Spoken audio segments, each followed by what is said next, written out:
Hello, everyone, and welcome to this amazing panel with Tracy Haynes and the authors of the #1 best-selling book, Property Trendsetters. Let me introduce our moderator, Tracy Haynes. Tracy is a veteran GTA real estate writer with experience in covering urban development, new home and condo construction, architecture, and design. She was a staff editor for the Toronto Star's New in Homes and condo living sections and continues to be a frequent contributing writer to the Star's real estate section, as well as Ontario Home Builders Magazine and several other publications and websites dedicated to new housing, urban development, design, and architecture. Welcome to the video. Welcome to this interview. And Tracy, I'm going to hand it to you. Thank you, Fatima. Now, if you could please tell me a little bit about yourself, why you decided that Property Trendsetters would be a good topic for a book, and how you chose the authors. So a year before the property book, we did a book on healing, and I saw the power in having multiple authors be in one book together. And so the book did really well. Authors were helping each other build their businesses. And when I looked at the organization I was part of, which is BNI, and I knew Edith and Anthony and Mayur, I knew these people, they were in my life. I thought to myself, what would be better than to put all of these extraordinary humans in one book so they can show off their expertise, generate business for each other, and then really bring their expertise to people in the GTA in Toronto, because the market is exploding and people want to know information that they're not privy to. So bring all these authors together and let them share their expertise so people could benefit. Excellent. Now let's meet the authors. I'll start with you, Edith. If you could tell us a little bit about yourself. Well, I'm Edith Kernerman. I'm the co-owner of Finisher Financial with my business partner and life partner, who's here as well, Anthony Gordon. And the two of us have a full service boutique brokerage called Finisher. I am a financial advisor. I'm an agent. I've got a few licenses in that area. And as well, I'm a mom, I'm an author, and a few other things like that. Excellent. Now, Anthony, let's hear from you. My name is Anthony Gordon, co-owner of Finisher with Edith, life and business partner. Before this, I practiced as a lawyer. I did corporate commercial work. Also have a background in Masters of Taxation Law. Excellent. Mayur, let's hear about you. Hi, this is Mayur Gandhi. I'm a CPA, chartered professional accountant, and partner at my firm G&G Partners LLP. That's one half of G&G. Our one office is in Toronto, in North York, and we have an office in Mississauga. And we are a one-stop shop boutique accounting firm offering services for assurance, accounting, taxation-related services for small to medium-sized businesses as well as individuals. Excellent. And Brian? Hi there, I'm Brian from Home Painters, and we're a residential primarily. We do some commercial, but mostly residential interior and exterior painter, and we also specialize in handyman and carpentry services as well. We've been in business over 30 years now. Excellent. Now, what I thought I'd do is start with a general question, because this book is called Property Trendsetters. And maybe you could identify some of the trends that you see happening now through your particular lens. And then I will ask each of you specific questions about your chapters. So, Edith, would you like to get things started and talk about some of the trends you're seeing in real estate right now? Sure. In fact, that's so apropos to what my chapter in the book was about, and that is mortgage insurance. There has been a very large trend over the last couple of decades, and really very much so more recently, for people to take out mortgage insurance, and that's very common. We're starting to get a little more awareness and education about the pitfalls of mortgage insurance and why it's really a problematic product to take out. And so I think that that's something that people are becoming aware of.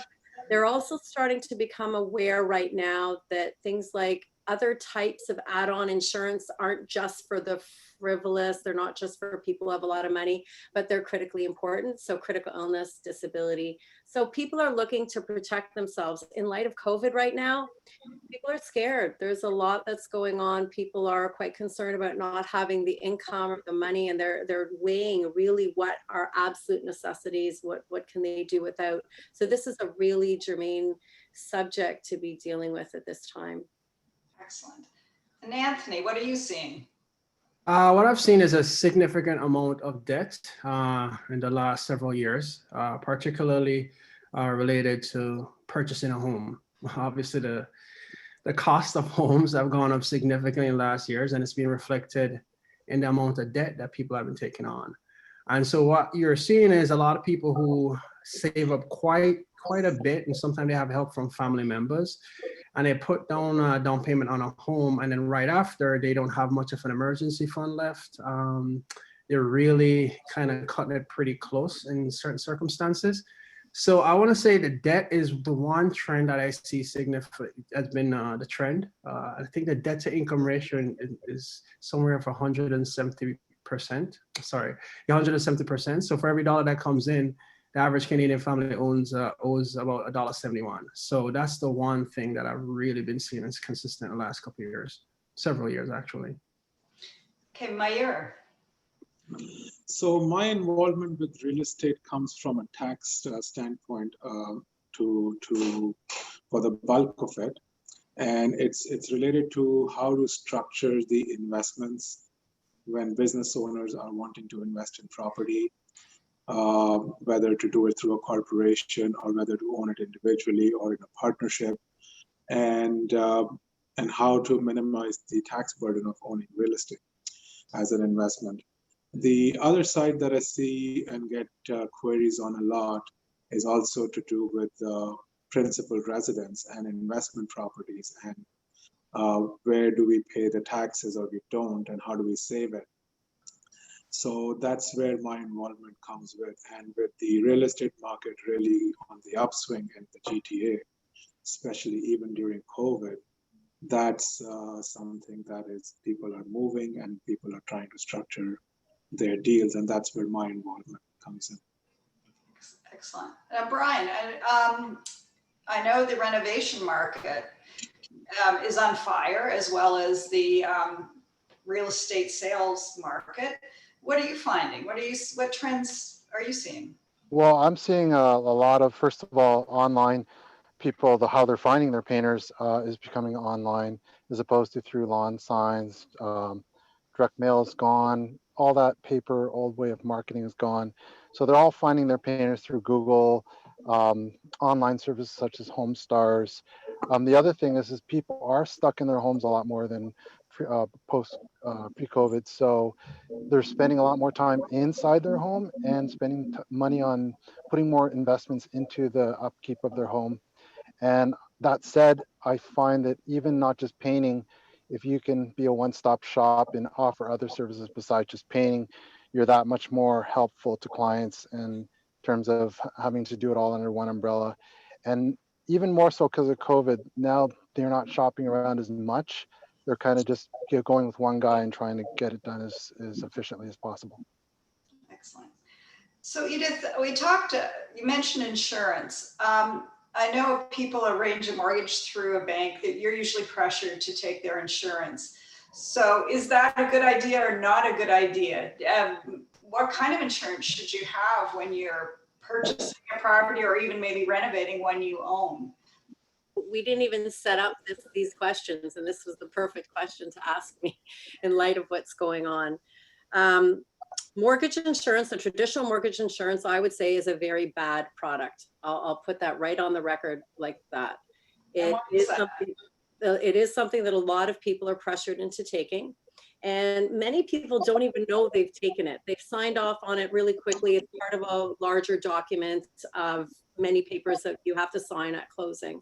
And so the challenge with mortgage insurance, there are a number of pitfalls with them, but I think some of the biggest one is that the lender is the beneficiary, not your loved ones.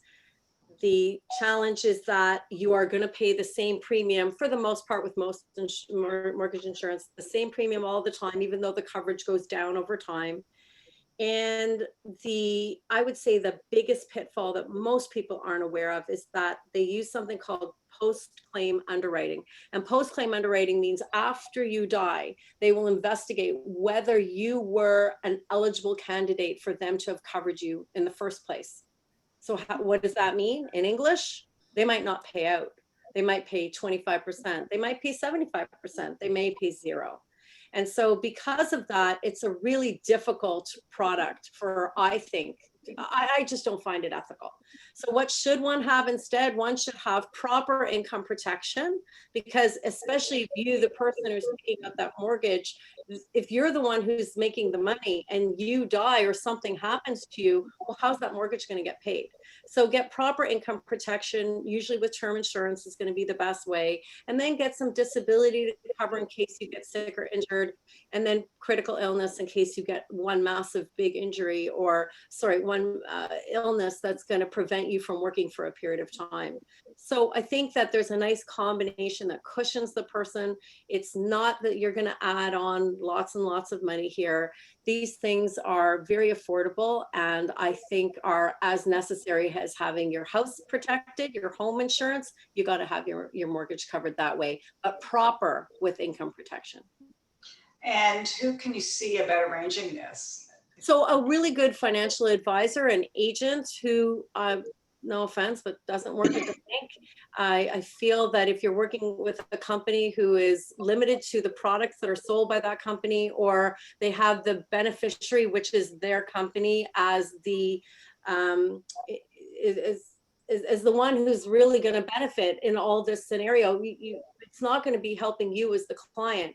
So you want to go to someone who's independent. You want to go to a broker who has access to as many carriers across the country as possible, so they can get you the best rate, and at the same time they can help you decide what's the best product for you, so that it's not something that like a hit and run. You get sold a policy like this and you never see the person again. This should be a long-term relationship where you're really building something that is going to cushion you and your family in all different eventualities. Excellent. Anthony, your chapter is about tax minimization. Yeah. So what are some strategies for this? Like I thought you made a good point that everybody thinks their mortgage is what you pay the most for, but you point out it's actually taxes. So what are some of the key strategies that homeowners or purchasers, new purchasers should adopt to minimize their tax burden? Well, there's several strategies. And, first of all, we always look at what the government has provided us. The first ones are RRSP and TFSA and a registered retired savings plan, etc., and tax-free savings account. I mean, the latter has an unfortunate name because when people think of tax-free savings account, they think of just that, a savings account, even though actual investments can be placed there. So, contributions to an RRSP allows for tax deferral. So essentially, that contribution causes a deduction from your income, which lowers your income significantly. But what's even better is that money is tax deferred until you take it out. Now, the whole concept is when you put it in, you should be in a higher income tax bracket, and when you do take it out, hopefully you're in a lower tax bracket if the plan goes the right way, and if there is actually a plan in place. But essentially, that's what you want to do. So that's one of the strategies that you really want to do. Max out your RSP so you could have a lower income and take advantage of the tax deferral. In purchasing homes, what I have seen also though is that a lot of people don't necessarily have cash at their disposal outside of their investments, and so this allows for the first-time home buyers plan. And so some people have been leveraging that option and that policy given by the government, which allows for $35,000 that can be pulled from the RSP, which typically would allow for be considered taxable income. But for that one time, if you meet the criteria, then you're able to pull 35,000 out and you could use that as part of the down payment. Now you have to pay back within 15 years and there are tax ramifications if you don't. So people have actually been using that as a way to take money from their RSPs without having any type of tax implications there, as long as they meet the requirements. So essentially, leveraging what the government has provided us is a great option. The other useful thing is, if you do a significant contribution to an RSP, you get a tax deduction, which allows for your income to decrease. And especially if you're unemployed, what the government will do at the end of the year is look and say, you know what, this person, for instance, was making 100,000. They've given 10,000, so it's now down to 90,000. And we've actually been taxing them at 100,000 this entire time. So now that they've filed and we've assessed everything, they actually, should get a tax refund. Now, what's great, especially if you're purchasing a home and you're able to make that contribution, is you could take that tax refund and then you could put it in a tax-free savings account. And that tax-free savings account actually grows tax-free forever and ever, which is something very, very rare when you consider all the options and the tax landscape. So it's really that beautiful safe haven. There's a limitation. It's capped at 6,000 this year. And the general amount, if you have been in Canada since 2009, is 69,500. But still, it allows for your income, it allows for your money to grow tax-free for a significant time. So those are like basic stuff that we could start with. There are a few other strategies like tax income splitting and things like that. But those are like the basic ones that I find that sometimes a lot of families are not even taking advantage of. Okay. Now, Mayur, why should you consider consulting with a CPA when you're going to buy real estate? And what are what's some of your best advice? Well, coming to an accountant or CPA, the way I approach, meeting with a client or who wants to invest in real estate as an investment, the way I would look at it, I look at it as the holistic approach in terms of what is the client doing? Are they employed? Are they self-employed? Do they have a corporation? Do they have a business? Where is the source of funding coming from? And asking those questions at the start helps me in gaining an understanding of the client, as well as trying to navigate through how to structure this investment for them. Their family structure plays a key role. Are there two people? Is that a couple? Do they have kids? How old are the kids? Are they adult kids or not? Can they come on the corporation or not? Is there a family trust going to be involved? There's a lot of these questions which, when answered at the proper time, help me, for example, as an accountant, to understand and consult on how to structure this investment for them. And there are a lot of other factors as well, whether RSP money can be used, as Anthony was just talking about that, for purchasing their first-time home. I get consultation questions asked for first-time home buyers, and recently the government announced the first-time home buyers incentive plans, where they are contributing to the down payment for first-time home buyers that qualify for the program. So there's a lot of these questions that come up, and there are tax consequences that are attached to the way you structure these investments. To give you an example, if you are an individual holding a property and there's a big capital gain in the year you sell, your personal tax credits and benefits may get affected. But if you own this through a corporation, then it does not affect your personal income in the year you sell, and hence it does not affect your benefits. So there's a lot of these questions that, at the start, if you lay the foundation properly when you want to buy or purchase or invest into the real estate domain, if set up properly, then they have a good foundation for years and years to come. The other way we also may use RSPs is if you have a plan to sell your real estate investment you're holding on, for example, personally, and you know that you are going to have a big capital gain in the year you sell, you may want to build up room, keep room for that year to reduce your taxable bracket. So that's again a tax consequence of investing and selling into the real estate market. And the way the market has been growing and the upward trend, the positive tax consequences and the money that comes through all the taxes and that definitely has a lot of people thinking about how to structure the investments. Excellent. Brian, let's weigh in with you. I found it quite interesting. I didn't realize there was so much involved in choosing a painter. Tell me a bit about your business and what are you finding? I'm sure that you're very busy right now. Is it people selling homes, people buying new homes? And also too, I think your advice probably would apply to a lot of the trades. You know, I think it was good advice whether you're hiring a painter, a plumber, electrician, or a drywall or whatever. What is your advice for people, and what can paint? Because I think it's one of the most inexpensive ways to increase the appearance of your home. Like, what can that add?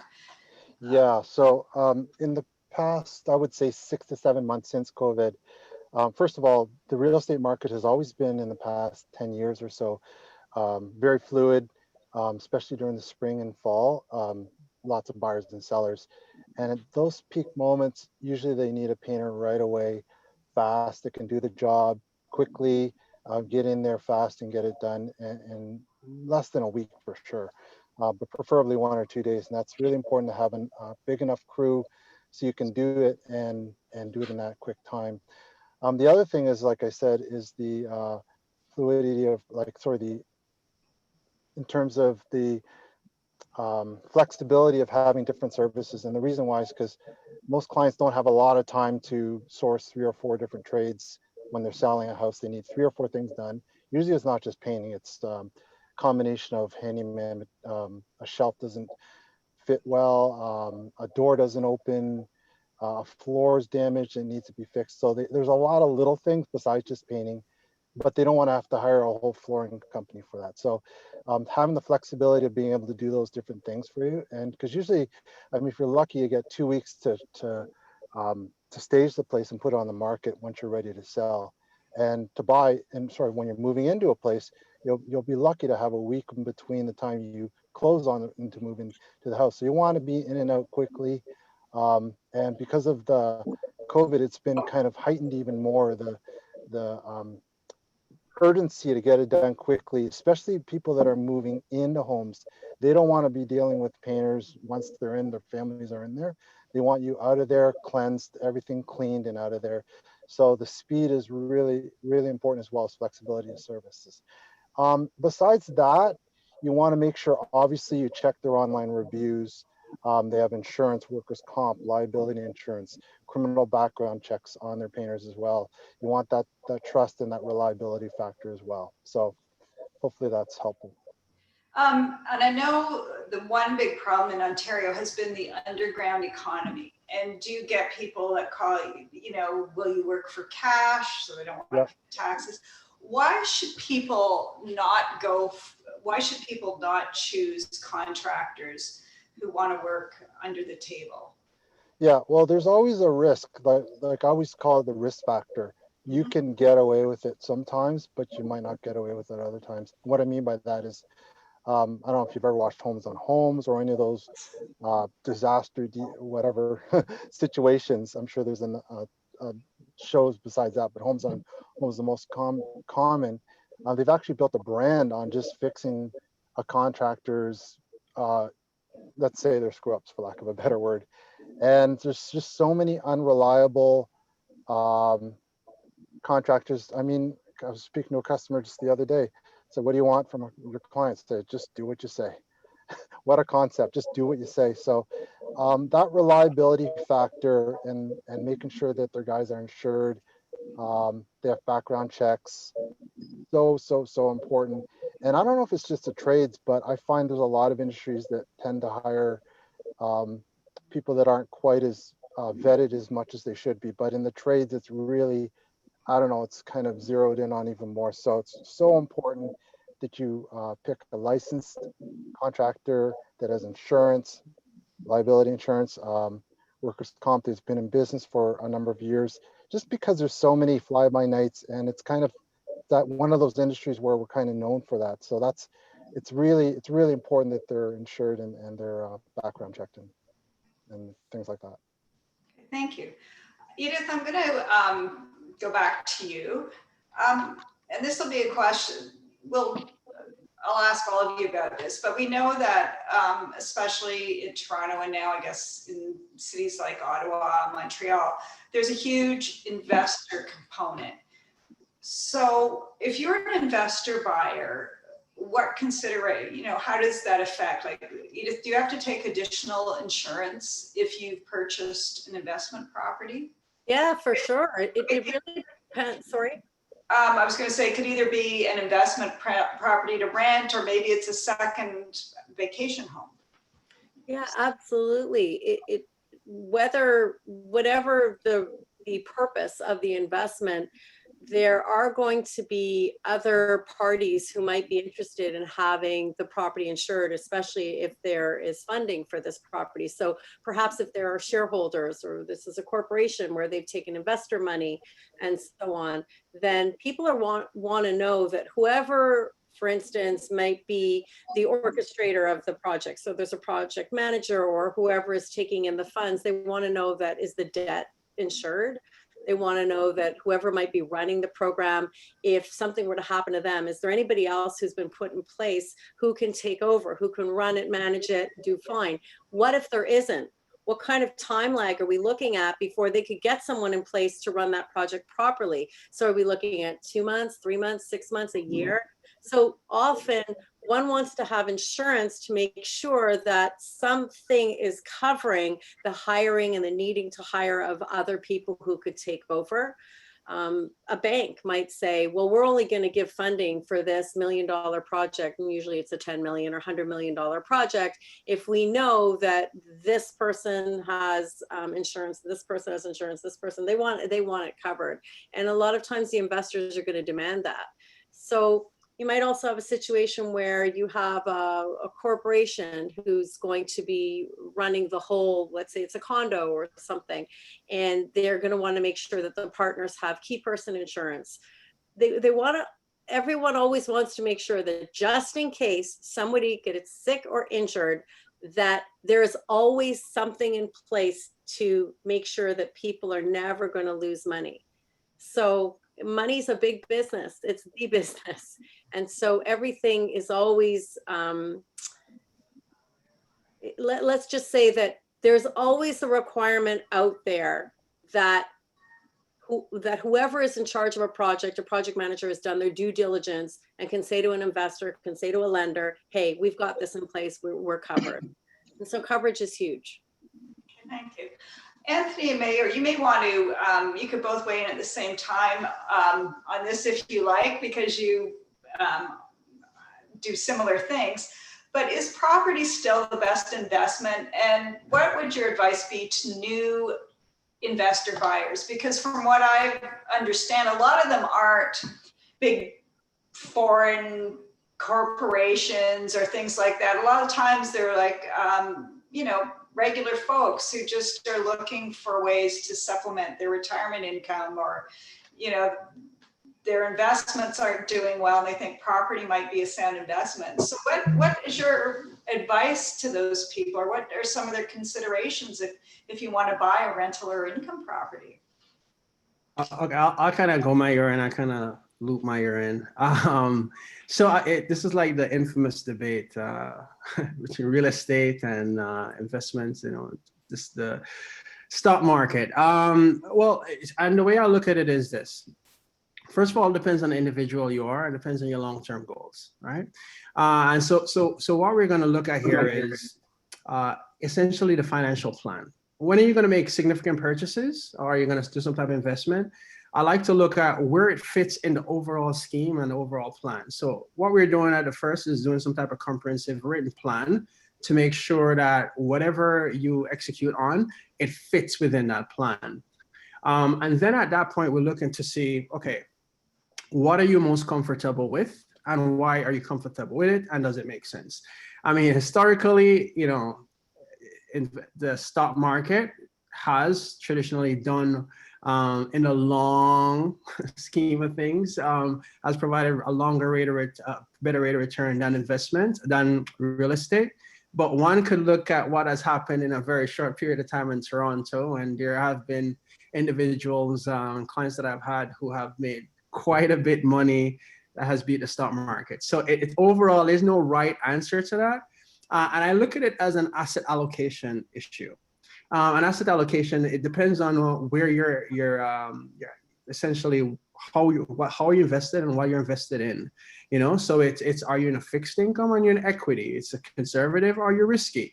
And I think a real estate fits within that model, and based on your risk tolerance, we see how it fits and how it makes sense. I also practice what's called the CFO model. And essentially what that is I look at each individual like a CEO. And this is going to be emphasized more in a book that I have coming out sometime either towards the end of this year or top of next year. But essentially when I sit with a client, I look at a client as if they're a business. And I am the CFO. And as a CFO, there are parts in their hats that I don't necessarily wear. So if you're going to make significant purchases like that, I may need to speak with your accountant. I may need to speak with your lawyer. I may need to speak with your lender.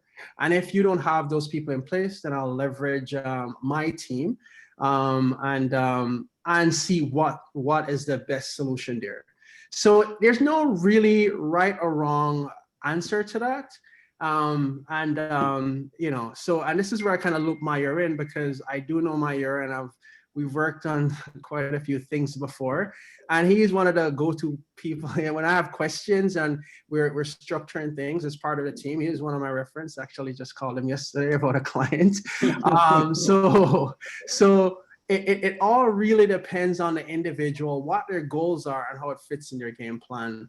And that's where I leverage someone like Mayur to help with that assessment, because he wears the accountant hat, and this is where I pass it on to Mayur. Yeah, we just spoke yesterday.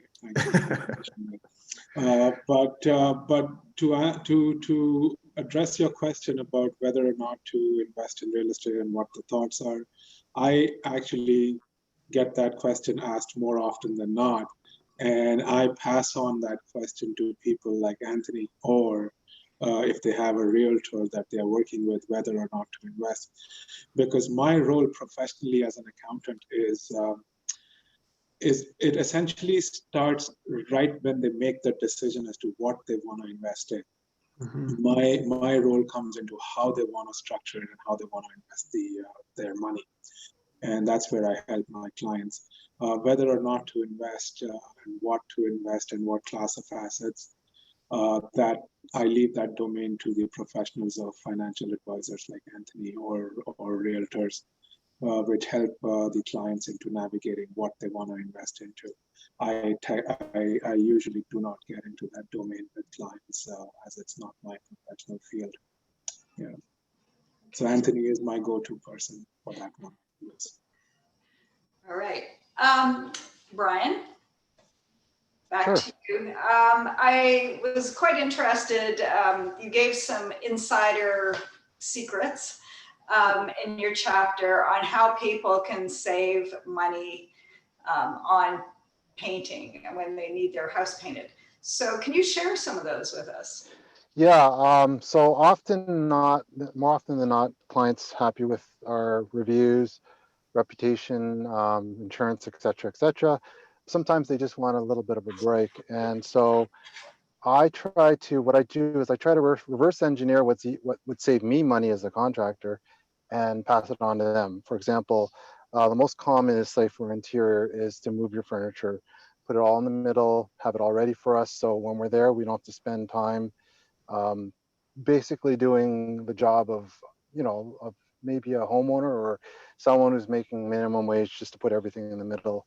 The other thing is things that they didn't realize, like for example, how many colors they choose. Let's say if they, a lot of homeowners, sometimes they'll choose as many as 10 for an inside a house. And a lot of times you can't even tell the colors because they're so similar. So I'll say, listen, if you can get the number of colors down to below five or below, I can save you roughly like anywhere from 7 to 10% on something like that as well. So that's another one. And then the other is giving us the flexibility of time. Now, like as I said, with the real estate market the way it has been, it's been a very quick time. So, but if you can give your contractor enough time saying, listen, you can do it when you need to do it, as long as it's done by, let's say, the end of like within 1 month from now, you're good to go, and you can do it anytime in that 1 month. And then, yeah, those are the main obvious ones. And then the other ones is flexibility of payment. So we take Visa, MasterCard, Interact, check. So if you like roughly that's 3 to 4% of a bank charge if you do Visa. And so if you go by check or Interact, then it's obviously you could save that 3 or 4%. So there's different ways to save. And whenever a client's in a tight situation, I send them the blog in advance, so they actually start using it on me during the quote, which is pretty funny. I said, hey, you watched my blog, or you saw my video. And then, yeah, and it kind of helps break the ice as well, because, who doesn't want a bargain? Absolutely. Now, another trend that I think is happening, that each of you may want to address, is, real estate is very expensive, especially for first timers. We're seeing a lot of more multi-generational households. We're seeing parents provide some down payment perhaps to their kids. I think Anthony or Mayur mentioned that.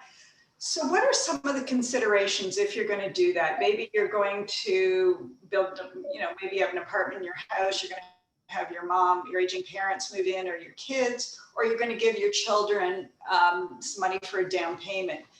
So what are some of the things you could think about? Edith, maybe we can start with that, and how, do you have to rethink your insurance then, or is that a factor or not? Yeah, and I think we all sort of touch in a little bit on this in the financial world. Depending on where the money's coming from and where is it going to continue to come from. So if we have a gift from parents, let's say the parents down to their adult children, and the adult children are purchasing a home, well, that's not going to be a constant source of income. That was a one-time gift. So who's going to be paying for mortgage payments? So that we have to think, where is the money going to continue to come from? That's where we want to make sure. Think of that person like a money machine. You want to make sure that money machine continues to pop out money every week, because if that money machine breaks, what happens? There's no money left. So really, we're going to make sure the money machine. So it's really just tracing, where's the money going to continue to come from? I think that's a big one when we have those kinds of scenarios happening. I'll jump in. I think the huge thing the first thing is, that's part of being a financial advisor. Sometimes you wear multiple hats, and it's just not about the numbers. And this is where relationship comes in. When there's contribution from a family member, what is it? Is it really a gift, or is it a loan? And I think sometimes that lines get blurred, and without it being documented, it's easy for there to be a disagreements. That's something I discussed with a lawyer, I think that's a couple months ago. So first of all, if you have to be able to manage that relationship, and this is where kind of like a CFO family business type, you look at it, manage that relationship between the different family members, kind of not lay ground rules necessarily, but start to have a conversation. What does this look like? I mean, if you're gonna have this part of the home, or you share this bathroom, or everybody having breakfast at the same, just how it works. Because what you don't want, and I've seen this also, is where they think it's going to be great, and this is probably from an investment and a standpoint, and even space-wise it works. but then living together is quite different than they anticipated. So that's the first thing, the relationship aspect of it. And the second part of it is, if, for example, a family member, particularly, for example, a parent gives money to a child, really, you want to make it abundantly clear, is it a loan or it's a gift? And if it's a loan, that this is where part of the team is I leverage a lawyer who I work with. And if the client has your own lawyer, that's fine. But draft it as a loan and with proper interest rates and proper payments, as you would with anyone else. Because what you don't want, and a lot of times this becomes very informal, like, oh, it's my daughter, my son, it's gonna be fine, they'll pay back. And then, the parent is in retirement and probably looking forward to this money and it doesn't come back. And, oh, I thought you gave it as a gift. So that's where, when you sit with a client, first of all, what does this really look like? Is this something you're going to be comfortable with? And then the second thing is, okay, if this is a loan, let's make this extremely, let's go about it as if it is a loan and make it formal and have an agreement. If it's a gift, you might not have an agreement for the gift, but you want it at least documented so all parties can refer to it and say, we all agree that this was a gift. So documented in some way, shape or form. And those are the issues that I have seen come up in the past. The other thing, if I can just jump in there, that we see issues where there may be, you have a married couple, they divorce, and then you have parents who want to give money, but they gave money before, and who's that going to go to? Yeah. And so as Anthony says, it's so important to have it all spelled out. But here's a challenge, and that is that people might create a will, and they should have a will, of course, and perhaps they have an investment property that's not listed in the will. And now there's been a divorce and someone dies, but you have an insurance policy that names this person as beneficiary, but the will names someone else. So now we have to really make sure that we're all talking to each other. And that's another reason why at Finisher we use the CFO model, where we create a whole plan looking at, okay, so who's the beneficiary here? How does that tie in with what's the will? Do we need to encapsulate that policy within the will? What's going to be the tax implication? And who's going to be bearing that those tax implications? And are you aware that perhaps if that property, an income property, gets sold and you have capital gains and you're looking at your income going over 250,000, now you're in the 53.53% tax bracket. Now what's going to happen? Do you have an insurance policy that's going to cover that excess in tax because you thought that your investment is all going to go to your kids? Well, maybe they're only going to get now something like 47% of it. And so it really is a matter of understanding and being very, very clear, clarifying right from the beginning, what are the goals? What are your wishes? Who knows what? What are their expectations? And how do we have a common kind of document that summarizes it so everybody is on the same page? Critically important right from the beginning. Thank you. Mayur? So when I hear this, my mind is only going CRA tax. And in terms of sourcing payments, we've had from clients, family is usually the first go-to. And Anthony mentioned on this, whether it's a gift or a loan, writing it out is definitely key from an accountant standpoint. If CRA comes knocking and looks at your bank statements and there's money's flowing in, what is the source of this money? Is this income? Or was it a loan or was it a gift? And in Canada, we don't have gift tax. So you get a gift from family members, which usually what the source should be. I mean, we would love to have distant friends and relatives who will gift us money, but usually it doesn't happen. So a gift letter that you receive this money as a gift is always key. And mind you, when CRA comes knocking, they usually don't come the next day. They come months and years down the line, and who knows what you did 3, 4, 5 years ago. And having documentation in proper order definitely helps. Another source when you're doing investment property, and I have business owners who have corporations, and they say, look, I don't have money personally, but I do have money in my corporation. How can we use this and leverage this this money sitting in the corporation to invest in real estate, let's say, for example.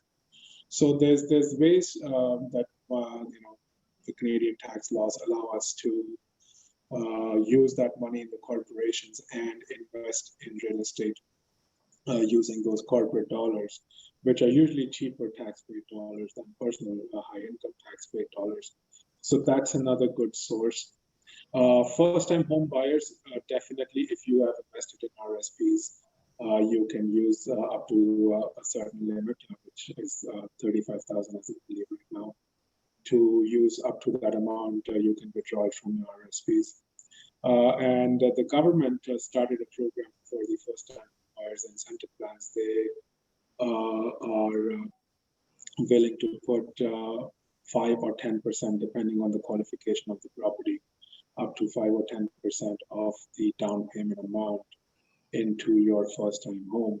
So that definitely helps, but do read the fine print, and if clients ask us, we do help them navigate through this, through these programs. So yeah, so these are some of the common questions that I get asked, and we help them navigate through this. Okay, Brian, this also has to do with the younger generation, but where do you see the opportunities in the trades or renovation market?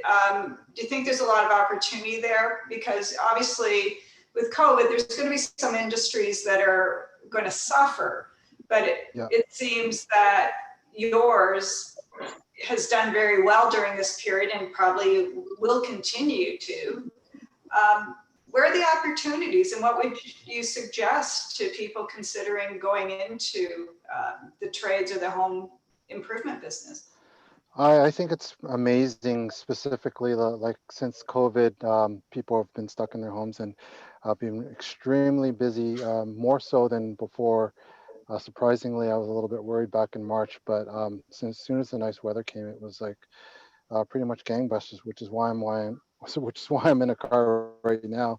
I got pulled to do this quote just recently. But anyway, so I think if you're looking to be in the trades, I think it's a fabulous way to earn career, to start a career, and of course earn a living. And it's amazing.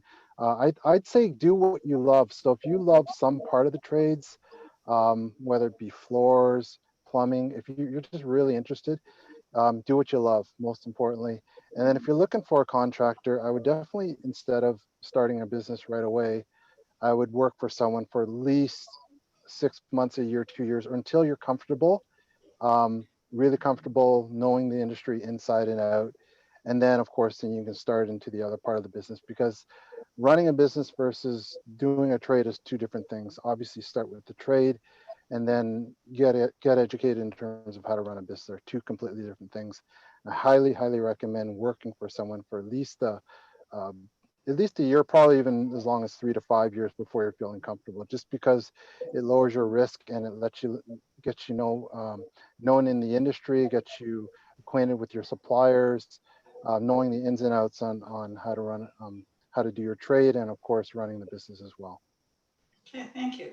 I think we have time for one more question, and I know that we aren't really market analysts or real estate brokers or things like that, but and this could be just a personal feeling, but maybe if each of you can identify a trend you see happening when we're past COVID, maybe we're in 2021, do you think the market is going to continue to be strong? How do you think the economy is going to do? How is this going to play out in your personal opinion? As I said, I know that we're not, analysts or things like that, but. No, we need Ted on that one. Yeah.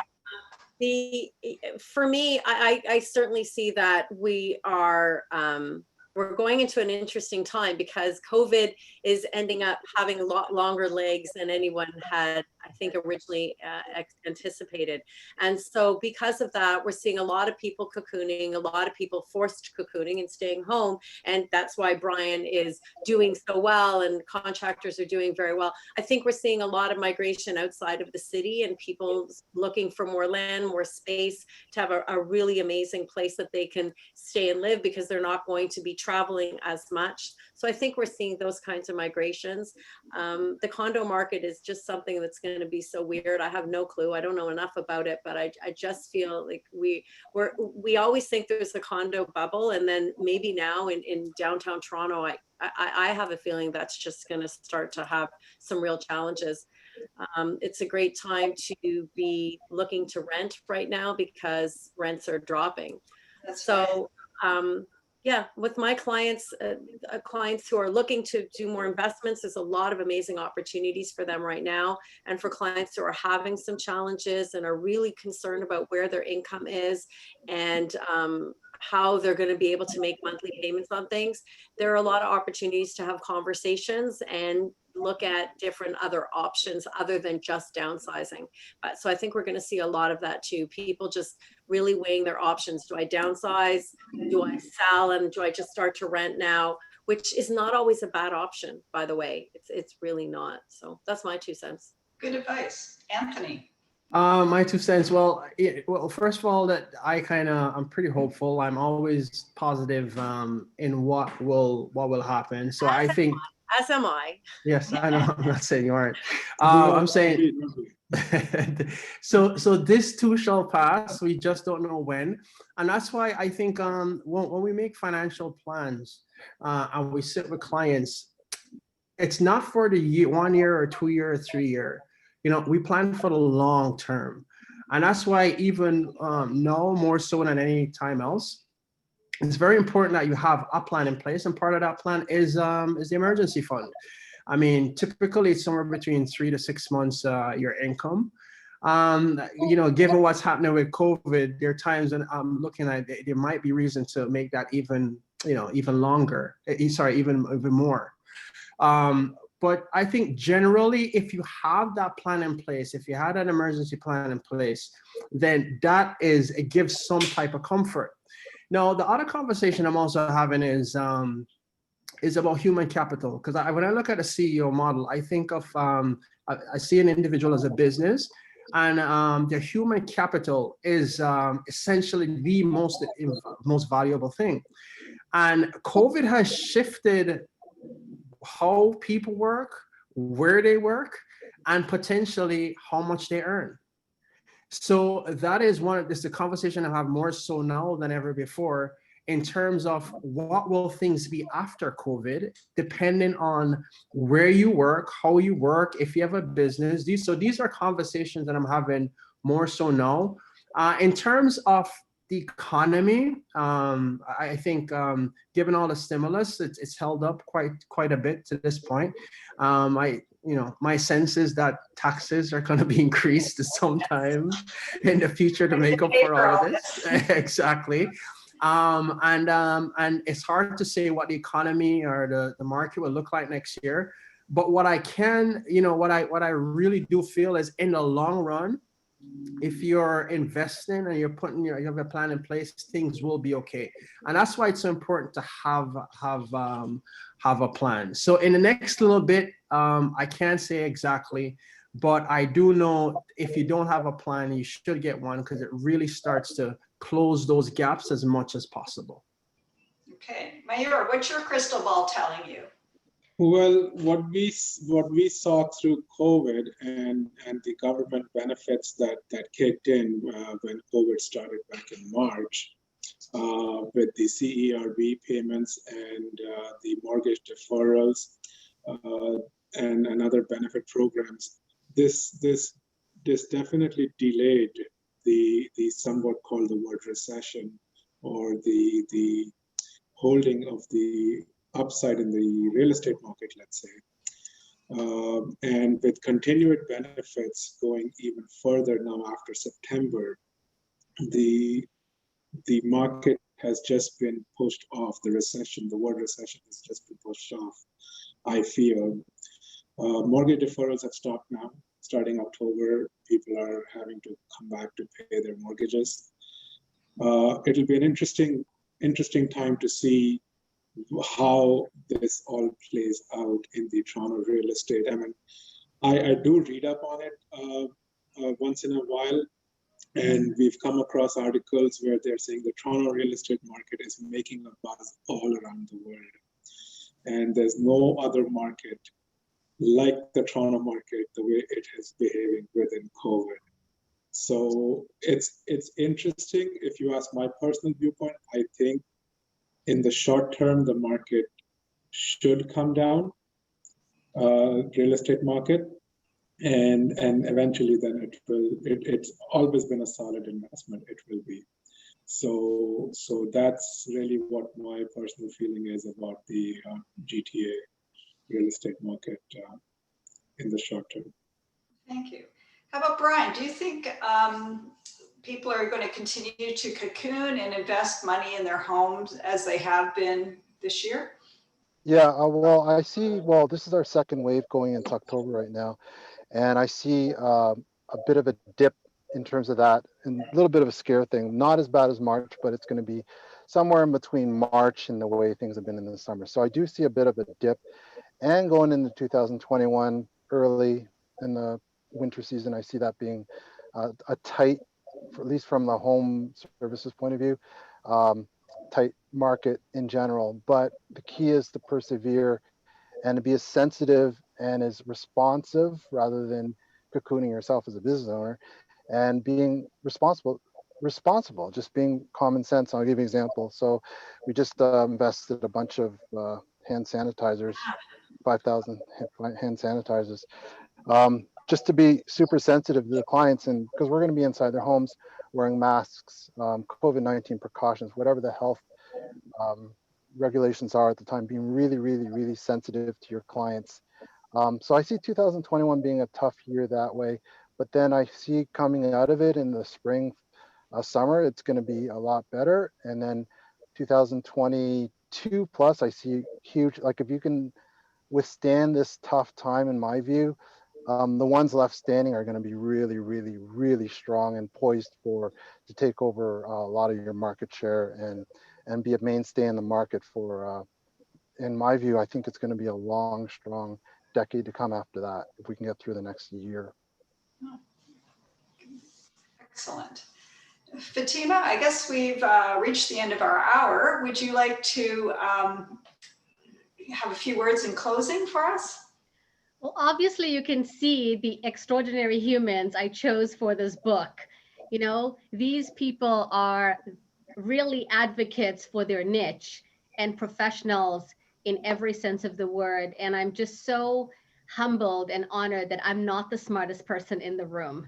So it's so incredible to have this team around me, and I love them dearly, and I have such deep respect for them.